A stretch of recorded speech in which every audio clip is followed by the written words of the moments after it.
Terima kasih masih bersama kami di Top Report pemirsa. Pekan lalu pemerintah Presiden Prabowo Subianto mencatatkan prestasi di bidang pemberantasan korupsi. Dan pekan ini giliran pemberantasan narkoba yang menunjukkan kinerjanya. Sejak Januari hingga Oktober 2025, Polri mengklaim telah mengungkap 38.000 kasus narkoba. Hasilnya pemirsa ada 51.000 tersangka yang telah ditahan serta 197,7 ton barang bukti narkoba. Polri bahkan juga mengusut kasus dengan tindak pidana pencucian uang dengan tindak pidana awal narkoba dengan jumlah aset yang disita mencapai 221 miliar rupiah. Kami telah menyiapkan reportase untuk Anda berikut ini pemirsa.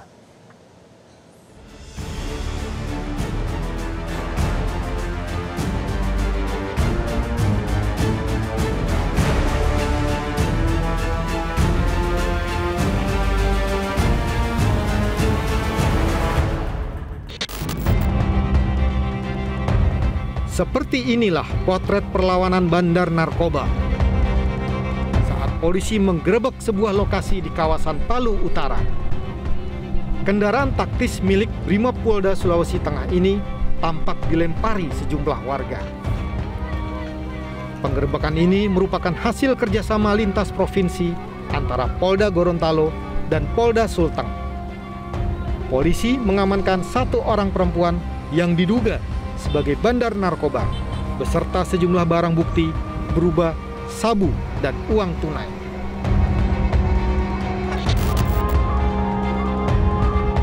Sejak Januari hingga Oktober 2025, Polri mengklaim telah mengungkap 38.000 kasus narkoba.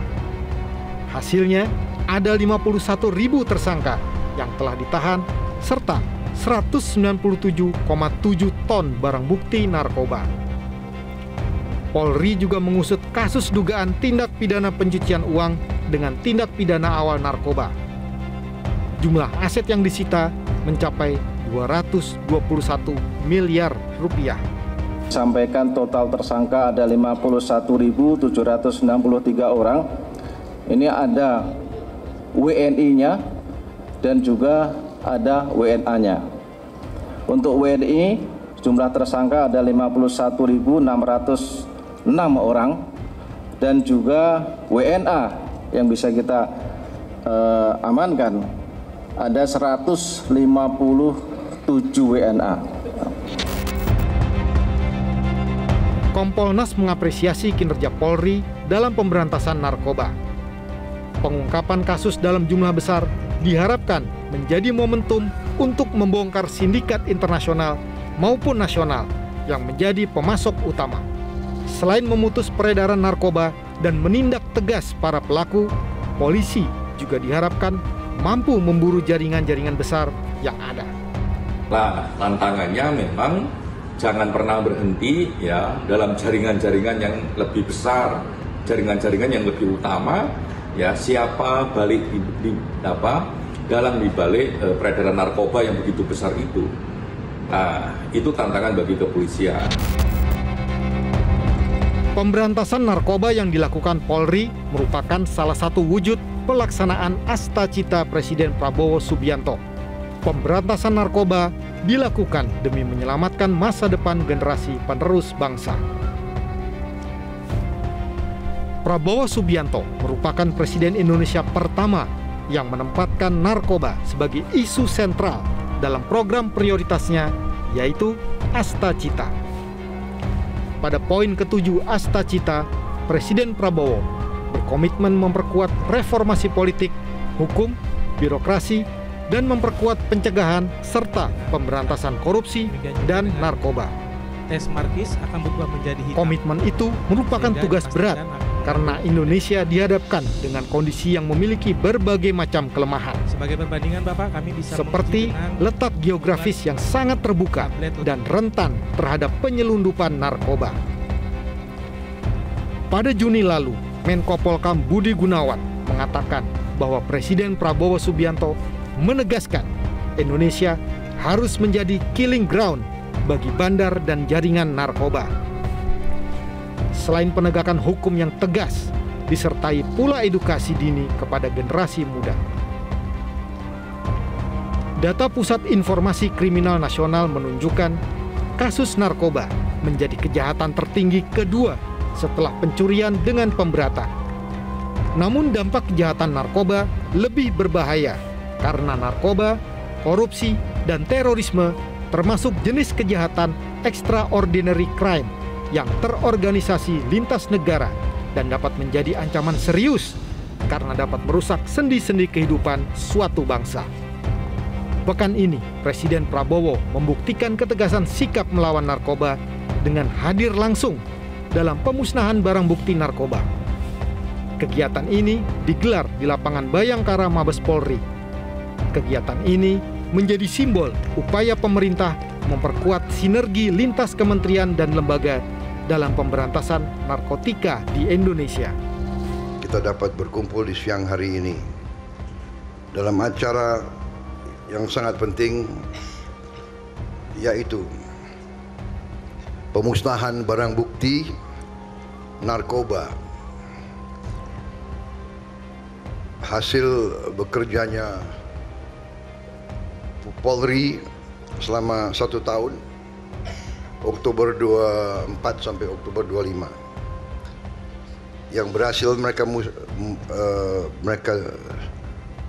sita, rebut adalah 214,84 ton, yang nilai uangnya adalah 29,37 triliun rupiah. Dan bila tidak berhasil mereka cegah atau mereka sita, mereka tangkap, itu bisa digunakan oleh 629 juta manusia. Berarti lebih dari 2 kali bangsa Indonesia, hampir 2 kali.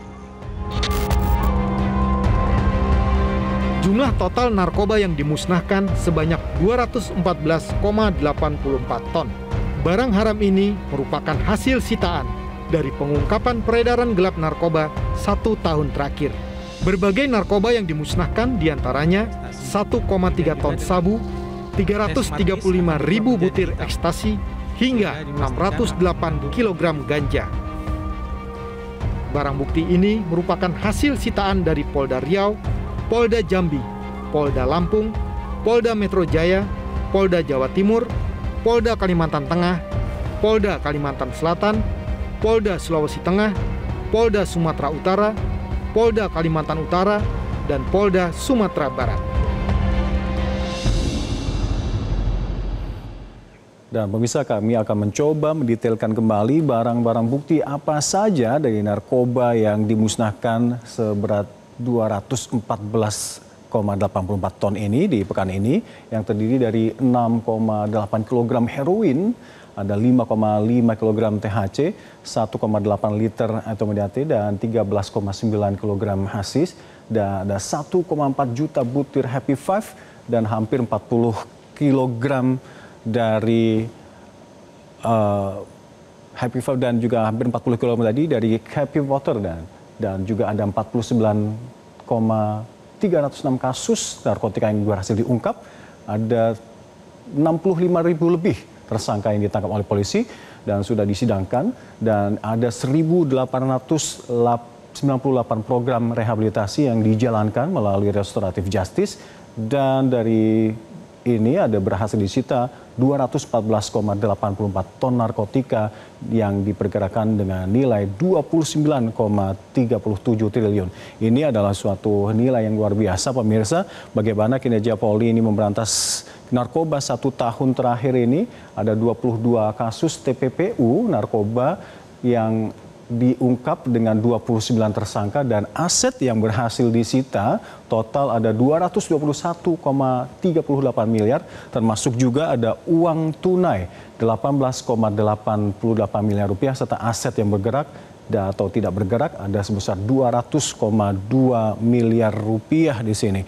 Dan pemirsa, 22 kasus TPPU narkoba yang diungkap dengan 29 tersangka ini masih kemungkinan akan terus bertambah lagi, dan mulai Januari 2026 Indonesia akan segera menerapkan KUHP baru, di mana terjadi perubahan aturan, yakni pengguna narkotika harus direhabilitasi, bukan lagi dijatuhi hukuman pidana penjara. Dan pengguna narkotika sejatinya dikategorikan sebagai korban sehingga perlu direhabilitasi dengan pembinaan negara. Dan cara ini diharapkan bisa mengurai permasalahan-permasalahan jumlah warga binaan yang ada di lembaga pemasyarakatan yang terus membludak, membengkak, dan bahkan over capacity di lembaga pemasyarakatan. Namun pemirsa, pengedar narkoba ini bisa diancam dengan hukuman mati atau penjara seumur hidup, dan jerat hukumannya adalah di pasal 114 ayat 2 junto pasal 132 ayat 2, dan ada juga di pasal 112 ayat 2 junto pasal 132 serta pasal 111 ayat 2 junto pasal 132. Ini adalah sumber dari pasal-pasal yang digunakan untuk menjerat para pengedar narkoba yang diancam pidana mati atau bahkan penjara seumur hidup. Jelajahi cara baru mendapatkan informasi. Download Metro TV Extend sekarang.